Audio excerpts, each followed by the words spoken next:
ఎప్పుడో 90వ దశకంలో మలయాళంలో విడుదలై మంచి విజయం సాధించిన మణిచిత్ర తాళు అనే సినిమా ఆ తర్వాత దేశవ్యాప్తంగా ప్రభావం చూపింది. ఈ సినిమా కథతోనే కన్నడలో ఆప్తమిత్ర తీస్తే అది బ్లాక్ బాస్టర్ అయింది. ఆ తర్వాత తమిళంలో రజనీకాంత్ హీరోగా చంద్రముఖి పేరుతో రీమేక్ చేస్తే తమిళ, తెలుగు భాషల్లో రికార్డు బ్రేకింగ్ హిట్ అయింది. ఈ కథనే హిందీలోకి తీసుకెళ్లారు. బూల్బులయ్య పేరుతో వచ్చిన ఆ సినిమా కూడా సక్సెస్ అయింది. బూల్బులయ్యలో అక్షయ్ కుమార్ హీరోగా నటించగా 2 ఏళ్ల క్రిందట కార్తిక్ ఆర్యన్ హీరోగా దీనిని సీక్వెల్ తీస్తే అది ఇంకా పెద్ద సక్సెస్ అయింది. కరోనా తర్వాత స్లంప్లో ఉన్న బాలీవుడ్కు గొప్ప ఉపశమనాన్ని అందించింది ఈ చిత్రం.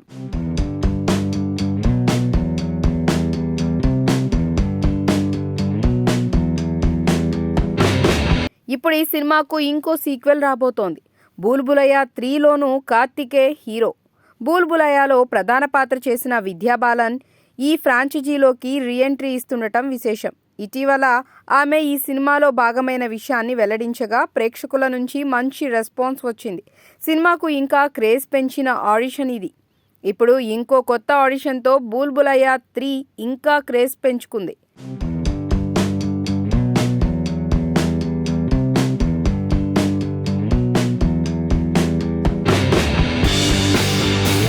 యానిమల్ సినిమాలో తక్కువ నిడివి ఉన్న జోయా పాత్రతోనే బలమైన ఇంపాక్ట్ వేసింది తృప్తి డిమిరి. హీరోయిన్ రష్మికను మించి ఆమె క్రేజ్ తెచ్చుకుంది. ఆ పాత్రతో తృప్తికి బాగా డిమాండ్ ఏర్పడింది. ఆల్రెడీ ఆమె ఆషికీ 3లో నటిస్తోంది. ఇప్పుడు బూల్బులయ్య 3లోనూ భాగమైంది. ఆమె రాకతో ఈ సినిమాకు ఇంకా హైప్ వస్తుందనడంలో సందేహం లేదు. ఈ ఏడాది దీపావళికి ఈ చిత్రం ప్రేక్షకుల ముందుకు రానుంది.